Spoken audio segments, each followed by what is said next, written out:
Olá, sejam bem-vindos a mais uma semana com o nosso momento aqui de reflexão, informação, cultura, debate, conexões com César Munhoz, nosso queridíssimo graduado da FUCEA University, que traz essa série de conversas. Hoje eu estou animada que o assunto é um assunto que eu gosto muito. Conta aí, César, tudo bem? Tudo bem. Hoje é um assunto a pedidos, né? Hoje é um presente para Carol, porque ela merece um monte de presentes e esse presente de hoje a gente trouxe esse assunto porque é, é um presente para ela, mas a gente também sabe que é um presente por coração de todo mundo que está assistindo, porque se existe uma definição de sweethearts do entretenimento, são estas pessoas. E antes de falar o nome, vamos já olhar para a cara deles para o nosso coração derreter, né? Vamos derreter o coração com a imagem desses chuchuzinhos aqui. Vamos lá.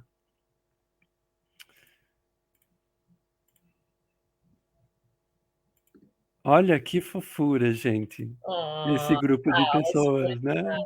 Ah, é muito fofo.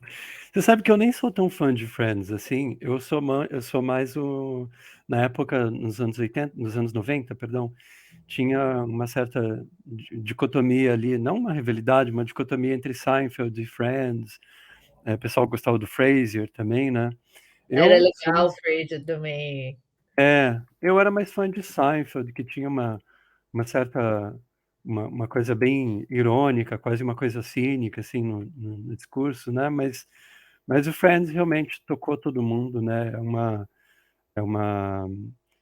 eu acho que é uma combinação muito boa de formato, episódios curtos, de narrativa, com situações do dia a dia que todo mundo consegue se identificar, um casting perfeito, né? Os atores, né? E as personagens, né? Que personagens maravilhosas. Carol, o microfone é seu agora. Olha, Friends, o que vai no César, seu coração? cara, eu não sou assim, tipo, fanzona de carteirinha e tal, mas eu curto muito, eu acho uma daquelas coisas assim, é tipo tomar uma sopinha quando você tá gripado, que dá aquela sensação, não é? De aconchego, assim, é assistir um episódio de Friends, né? Você já viu 500 vezes, você já sabe tudo o que vai acontecer, e você continua dando risada, continua sendo divertido, continua sendo relevante. E recentemente eu estava no avião, e aí tem lá os negocinhos, os filmes que você consegue baixar no celular, né? E aí apareceu o documentário que eles fizeram agora, mais recentemente, com eles já, né? O povo tudo virando cinquentão. É, e aí eles abriram um pouquinho dos bastidores, assim, e voltou. Eu falei, nossa, que delícia poder rever. E eles fizeram uma coisa muito legal. Não sei se esse documentário tá, deve estar, né, nas plataformas. Eu não tinha visto ainda. Nem tive muita vontade, eu achei que fosse ser meio.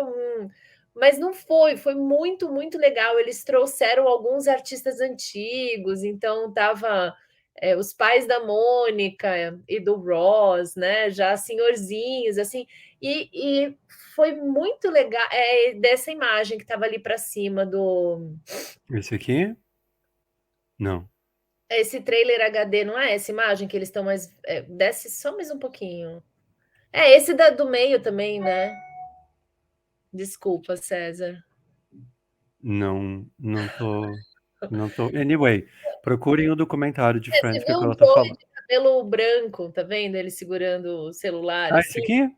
É, Ah, eles fizeram, foi um encontro deles contando sobre a experiência e tal, né? E não é daí, o Reunion Special? O é esse aí especial de. mesmo. Ah, então. Ah, esse tá na HBO É isso Max. aí. Uhum. Então, gente, é muito para assim, para quem curte Friends, né? É muito legal ver o encontro e eles se emocionando, porque eles entram no. Então tem toda aquela história, né? Do- dos apartamentos, né? Quem nunca viu na casa de alguém de verdade uma moldurinha roxinha no olho mágico lá, né? Que tipo, copiando ali a casa das meninas e tal. E eles são chamados para fazer essa reunião, e eles entram nesse cenário, mas eles não sabem o que vai acontecer, né? Assim, e você vê a emoção deles de encontrar o cenário todo remontado exatamente com as mesmas coisas. E daí eles leem, eles, numa mesa redonda, assim, eles releem roteiros de episódios que foram significativos para a história e tal. Então, eu achei tão bonito isso, uma releitura deles mais velhos, agora olhando para trás e contando. E daí tem a conversa dos produtores, né, também, sobre a escolha do casting, que eu nunca tinha ido pesquisar a fundo, assim, né, a pegada do roteiro e a escolha. Imagina, César, Uhum. a personagem da Phoebe, que é uma Ai, personagem. eu amo a minha favorita. E o Smelly Cat, ela cantou o Smelly Cat com a Lady A Lady Gaga. Gaga no Reunion Special, é verdade. Gente, agora imagina para quem está montando o casting, como é que você monta um personagem desses? Na É. verdade, todos eles, né? Isso foi uma das coisas que assim, que eu acho que é uma das coisas que cativa quem assiste e que meio assim do lado business.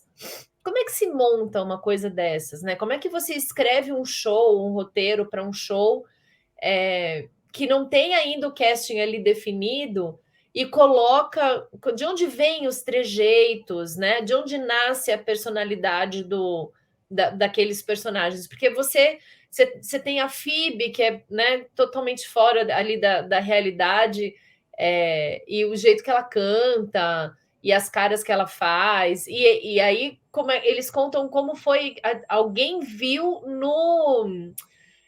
onde é que ela fazia uma. Era no não era no Seinfeld, era no Mad About You, que também era muito legal, que era do casal. Se lembra desse? Eu lembro do Mad About You, mas não lembro dela no Mad Ela About You. fazia uma garçonete lá. E eles não achavam ninguém que trouxesse essa A experiência da filha Phoebe? que queriam colocar. Ela era. Que era a irmã dela, era. A irmã da Helen Hunt. Isso? Não, era a irmã da. Era como se fosse a Úrsula, assim, ela era tipo um alter. Na verdade, não tinha ainda a Phoebe, né? Mas ela fazia uma garçonete que era uma garçonete mal educada, assim, uma garçonete no Mad About You, né? Que Uhum. não servia direito à mesa, ela era meio grosseira. E um dos produtores assistiu e falou: a gente precisa dessa atriz, é ela que vai fazer a Phoebe. E daí ela foi fazer o teste, e tipo, os primeiros 2 minutos, o jeito que ela leu, eles falaram: é isso. E eu achei super legal esse insight deles, um pouco da história, assim, de como cada um foi sendo chamado, até que eles encontrassem a coisa da liga, né? Entre eles, e eles, claro, eles não se conheciam, eles não eram atores conhecidos na época, né? Eles eram todos atores, era um show de baixo orçamento para fazer um piloto, para talvez ter uma primeira temporada, e olha a potência que virou.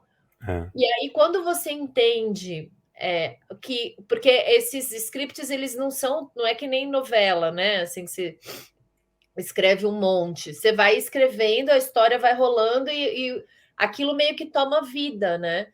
Então, eles contando a história, cada um tem uma história. A gente é muito legal assistir esse reunion para quem quer entender um pouco desse lado da montagem, né? De toda a história do desenvolvimento.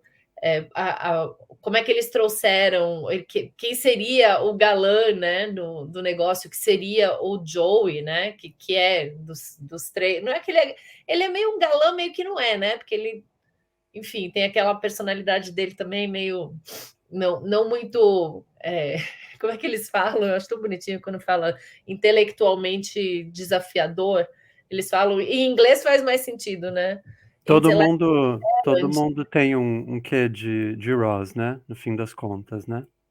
cada um tem alguma coisinha. E você entender a interação entre eles e como os próprios autores foram aproveitando as características dos artistas e criando mais daquilo que ia acontecendo ali na hora. Para mim, acho que isso assim, Porque é você ver aquela mágica que acontece, né? Da piada certinha, da piada no momento certo. Aquela coisa meio idiota da risada atrás, né? Que eu sempre me senti Ah, eu meio. gosto daquilo. Você Eu não acho gosta, Carol? eu não gosto, é porque cara, eu vou rir se é engraçado, não preciso de fico me sentindo assim. Agora eu tenho que rir Agora porque era de rir. tipo, tá me doutrinando, assim, né? Ó, agora isso foi uma piada, agora tá na hora de rir. Eu sempre me senti assim, né? Mas faz sentido, faz parte ali da composição, né? Mesmo que você não ria, você escuta a risada do outro, por dentro você dá uma risadinha, né? Agora, entender a junção disso tudo e o papel de cada um dos profissionais, né? E os desafios que eles mesmos tiveram para chegar, para desenvolver o personagem do jeito que o personagem foi desenvolvido. Claro, os bastidores também de falar, a gente nunca imaginou que a história ia, né? A gente nunca imaginou que a Mônica e o Chandler iam ficar juntos. A gente quis fazer uma brincadeira, mas o público ficou enlouquecido. Então a gente quis esticar um pouquinho mais a brincadeira, mas daí chegou uma hora que não dava, a ideia não era eles ficarem juntos, mas não dava mais para desfazer, porque é um show que foi construído com todo mundo, né? Com os artistas, com os roteiristas e com o público Com junto. A fã, opinião do público era. definitivamente. Definitivamente. Realmente foi um dos maiores exemplos, né? Inclusive e quando a gente fala de fandom para Friends, quando a gente pensa em sitcom, normalmente é um formato que está mais reservado ao público dos Estados Unidos, né? Mas esse era um público global, decidindo todo mundo junto, né? Todo mundo estava assistindo ao mesmo tempo, né? Então, Numa época que não tinha tanta internet, né? isso me intrigava muito, César, porque assim, que outro show você falou do Seinfeld, que sim, né? Também era muito legal de assistir, uma pegada completamente uma pegada bem ácida, né? Era muito legal também, mas era uma outra vibe. E era também em todos os lugares, né? Agora, há tanto. Porque hoje talvez seja meio óbvio, lançou, tá na plataforma, o mundo inteiro está assistindo. Cara, era uma baita indústria de distribuição para fazer isso chegar, né? E para cativar todo mundo, pô, é uma mágica na criação do roteiro, né? E um É. negócio que não é uma coisa engessada, é uma coisa que tá viva ali, né? Um organismo que quase que se autocria ali no meio dessa junção de profissionais todos trabalhando juntos. E eles viraram. Você vê que alguns deles aparecem mais, alguns aparecem menos hoje em dia, né? É, é muito engraçado eles falando das histórias das vidas deles também, né? Depois, porque o Brad Pitt fez parte, né, do Friends em algum momento lá, ele tinha o Perton Selleck, e aí depois eles falando agora, né, como amigos e meio que se zoando, se bagunçando e tal, porque rolou o casamento lá do Brad Pitt com a Jennifer Aniston. E aí você percebe que também assim uma coisa que a gente vê em quase todos em todos, eu acho, né? Os artistas que a gente está trazendo e os fenômenos que a gente está trazendo, a coisa da verdade, né, César? Daquilo ali, de estar entregue e tal. E você vê isso, porque eles têm uma relação ali, uma simbiose que é uma coisa muito louca. E eu imagino você ficar tantos anos, né? Vivendo, é quase que uma segunda vida para eles, né? Esse encantamento do mundo de ter tantas pessoas e a gente hoje, tantos anos depois, né? Eu lembro Uhum. na faculdade, 20 e tantos anos atrás, as minhas amigas falando: hoje vai ter especial do Friends, hoje vai não sei o quê. Você se programava, né? Imagina que hoje em dia, olha quantas coisas, né? Que a gente que um show precisava ter de um fã para o fã querer assistir, né? Você vai pegar, era tipo sábado à noite, hoje não vou sair, porque vai ter É, um episódio especial do era Friends. uma televisão by appointment, assim, a gente tinha que estar lá para assistir, né? É. Que tipo de show hoje faria isso com a gente, César? Não vou sair hoje porque tem um. Não sei. Boa pergunta. Você mencionou ali que virou uma segunda vida deles e virou mesmo, né? E essa relação deles de amigos de dentro da série, é, eles trouxeram isso para a vida deles, né? E eu acho que o maior exemplo é a negociação de contrato. Porque o que que acontece num programa de TV? Chega um momento em que você percebe que um ganha mais que o outro, né? E quando eles sacaram que isso estava acontecendo, eles deram a mão um para o outro e falaram: não, a gente precisa garantir né, todos nós teremos direitos iguais e presença igual aqui. Então,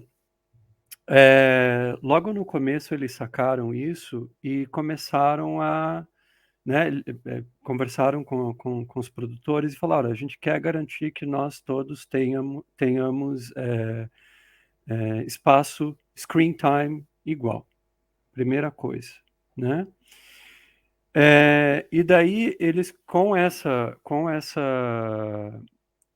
de mãos dadas, eles conseguiram temporada a temporada negociar salário. E olha o que aconteceu.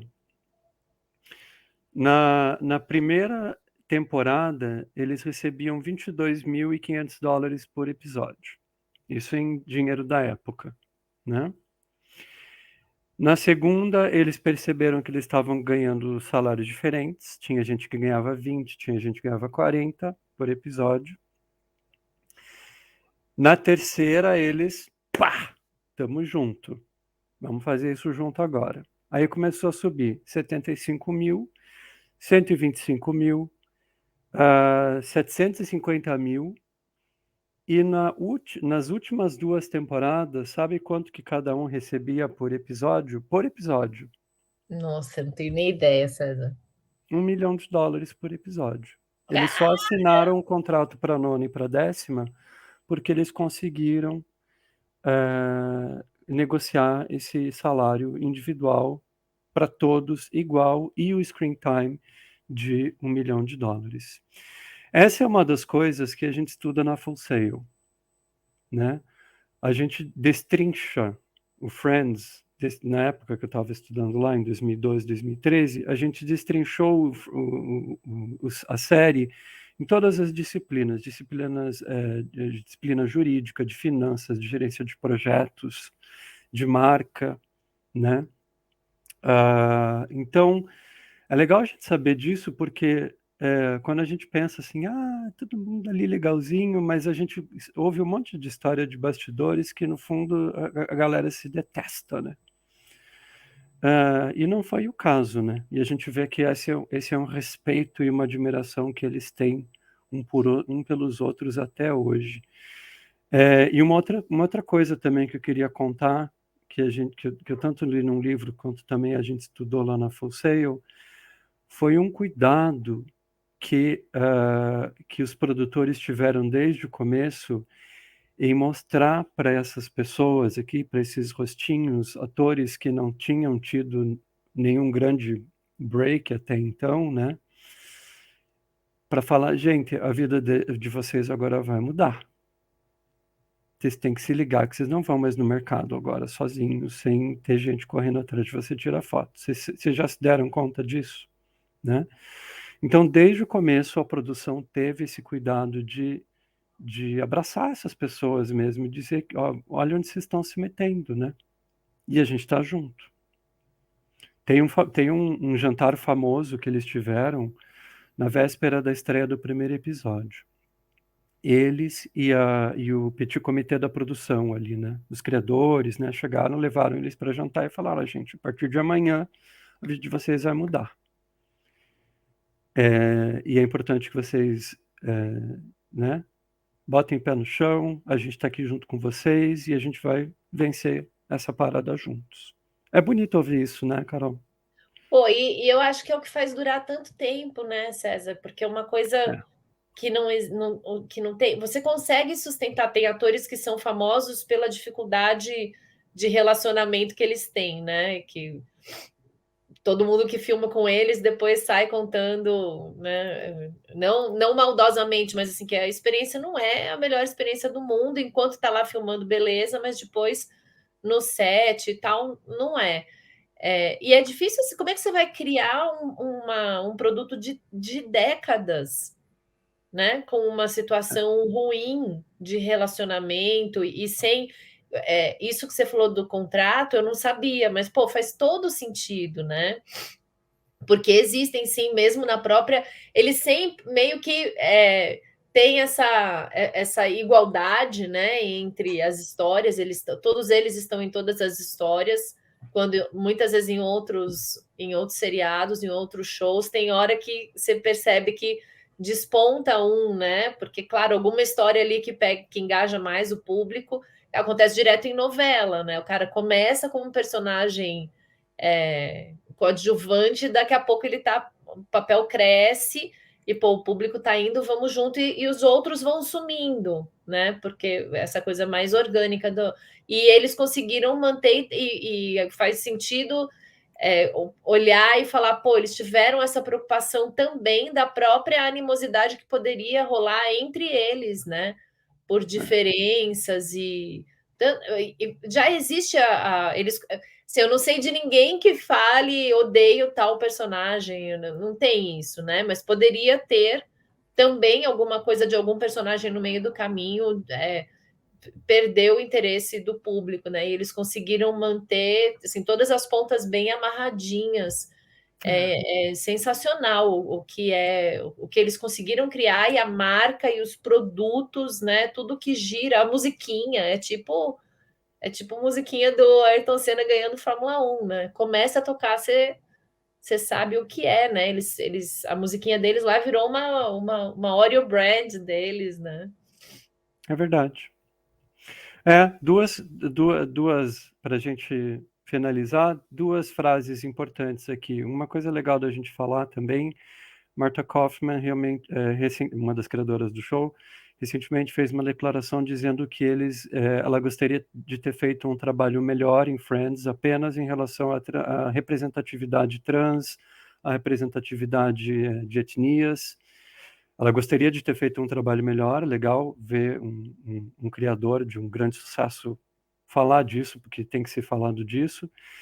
E lembrar que, como a Carol falou, como a gente viu aí pela história da série, que fique essa mensagem de Friends aí de que estamos juntos, né, gente? Estamos juntos no mesmo barco, a gente está vivendo momentos tão difíceis, né? Em relação à guerra, em relação à divisão, né, a desentendimento, que a gente consiga dar uma Bipolaridade, né? de violência, né, violência gratuita, de violência psicológica entre as pessoas e a gente, né, conseguir dar uma, né, vamos assistir um pouco de comfort television para lembrar a gente daquele lado mais soft da natureza humana e a gente lembrar que dá para se conectar um com o outro por essa natureza mais soft e cheia de amabilidade, né? Let's be lovely a little bit, right? Isso Lovely aí. and adorable. Lovely and adorable. Olhando do lado da marca, né? Dá para fazer dinheiro com isso também, né, César? Não precisa ficar jogando polêmica e é um seriado que não tinha, por exemplo, sexo, né? Não tinha uma exploração assim de imagens sexuais, de corpos nus, nada contra. Mas não precisava também disso e nem. Eu acho que super importante isso que você falou da representatividade. É muito legal essa reflexão dela, porque realmente não tem, e acho que até reflete também a mudança, né, dos tempos, o tanto que isso hoje é pauta, e há 20 e poucos anos atrás não era, né? Muito legal isso aí. Dá até vontade de assistir mais um episódiozinho. Quem sabe mais tarde hoje. Bom, Obrigada, César, por ter trazido Friends aqui a pedidos. e semana que vem a gente vai falar da maior visionária pop de todos os tempos, a Björk, que também é uma artista que vocês têm pedido muito para a gente falar. Temos que falar de Björk, está com um disco novo, está em turnê, está quebrando tudo de novo. Então, semana que vem a gente vai ter também uma convidada muito especial, a Fátima Boava, minha amiga, que acompanha a Bjork em turnês pelo mundo todo. Ela vai falar de como é que é essa experiência de ver a Bjork e também falar um pouco da perspectiva do fã, né? Legal a gente falar do fã, de como que o fã recebe o resultado do que é feito na indústria do entretenimento e das artes. Muito Beijo para bem, todo até mundo. semana que vem. Beijo. Até.